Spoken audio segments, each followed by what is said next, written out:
Eu sou a pessoa mais mediana do mundo, mais medíocre. E eu, de repente, imagino que isso tem alguma característica cerebral. Tá aqui, ó. Cérebro 2. Eu imaginei que seria o segundo canal e, aliás, o segundo vídeo desse canal. Na verdade, vou dizer, talvez imaginando em que época o nosso cérebro é formado, imagino que na infância, adolescência, pré-adolescência. E eu falo de uma época que não existia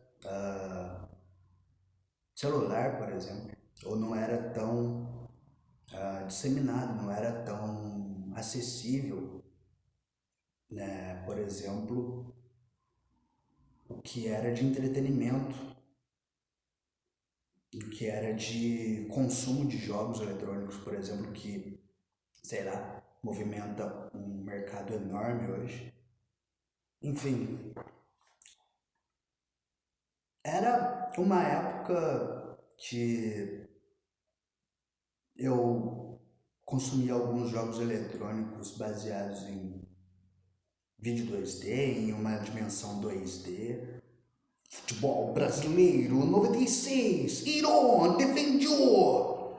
Era meio que um consumo. Então vai ser meio que difícil eu desenvolver alguma coisa relacionada, por exemplo, a gameplay, porque jogos eletrônicos de celular são quase que nem pouco consumidos por mim.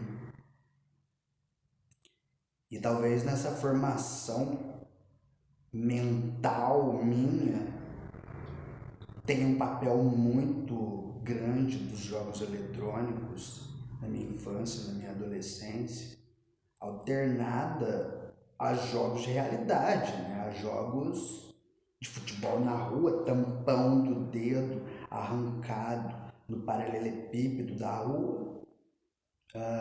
Mas quando eu percebi, quando eu tive contato com o GTA, que era um jogo de mundo aberto, que era um jogo de que você podia andar na rua, você podia pegar carro, você podia. Aquilo foi uma coisa, mais especificamente o GTA Vice City. Ah, influenciou demais, cara. Viciei mesmo. Eu e meus amigos, na realidade. Eu andava numa turma, eu era de turminha de três que andava pelas ruas da minha cidade. A gente fazia adolescentices, fazíamos muitas cagadas de adolescente pelas ruas. E de repente o cabeça da turma, o, um amigo meu, que até hoje, né, a gente deve ter, considero como uma amizade próxima, resolveu organizar um campeonato de futebol. E não existia campeonato de futebol. Não existia nenhum time de futebol que a gente fazia parte. E a gente saía pelas ruas com uma grande ideia desse cara que era o cabeça mesmo, de produzir uma planilha com o nome de algumas lojas, aliás, da cidade que tem bastante credibilidade, tinha bastante credibilidade, com um número de caracterizando uma doação pra gente. E a gente fazia isso, passava em várias lojas, vários comércios e pedia patrocínio para um campeonato de futebol que a gente estava organizando. E o dinheiro arrecadado a gente levava para lan houses e jogava GTA Vice City ensandecidamente. Bom, adolescentices, né, como eu disse.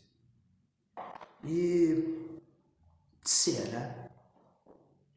Será que o GTA moldou essa concepção fraudulenta?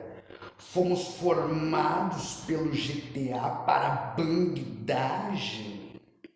Bom, antes que alguém diga, né, que isso caracteriza um crime, eu tenho que dizer que na verdade a gente consertou essa ideia, né?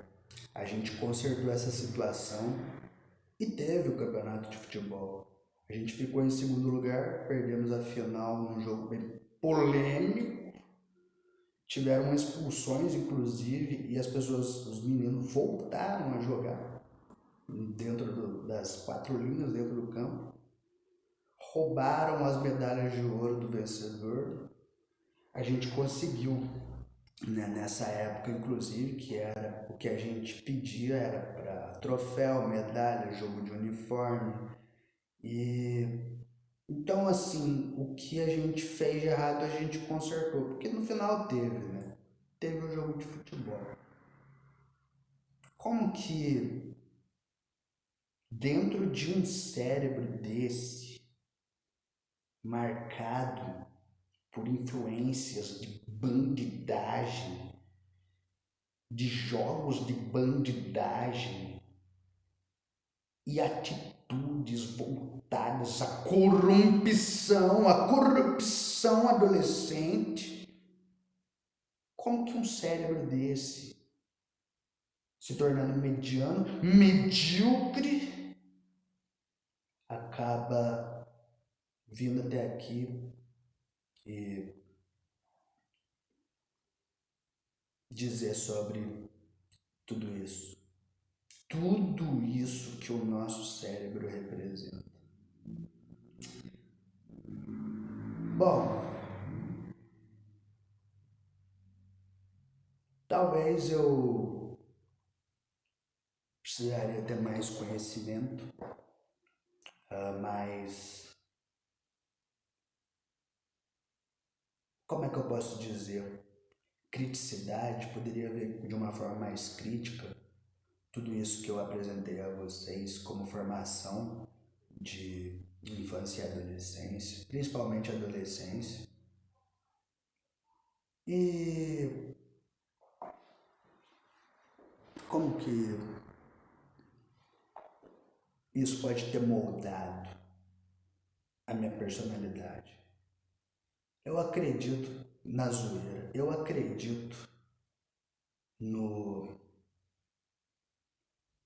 que aquilo foi a melhor parte, uma das melhores partes, por causa da falta de noção. Pratique sua falta de noção, mas não para fins fraudulentos. Imagine como, sei lá, cerebralmente. Eu já me perdi. Eu nunca mais serei o mesmo.